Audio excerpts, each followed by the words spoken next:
নিজের প্রতিষ্ঠিত ব্যাংকের কর্মচারীরাই এবার ডক্টর মোহাম্মদ ইউনূসের বিরুদ্ধে দুর্নীতি দমন কমিশন দুদকে দুর্নীতির অভিযোগ জমা দিয়েছেন।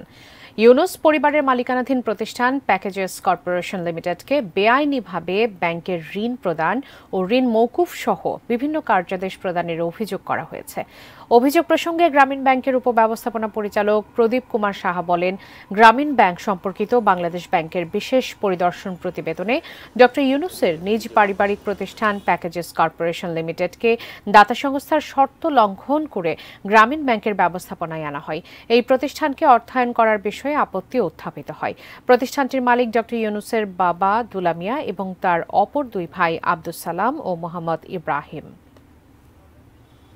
গ্রামীণ ব্যাংকের মতো একটি বৃহৎ প্রতিষ্ঠানের যাবতীয় প্রকাশনার কোটি কোটি টাকার দরপত্র এককভাবে তার পরিবারের প্রতিষ্ঠান প্যাকেজেস কর্পোরেশনকে দেন।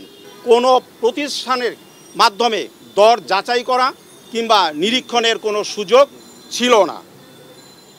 তাই এই ব্যাপক অনিয়ম এবং দুর্নীতির যাবতীয় লেনদেনের প্রমাণ আমরা আজ অধিকতর অনুসন্ধানের জন্য দুর্নীতি দমন কমিশনে নিয়ে এসেছি।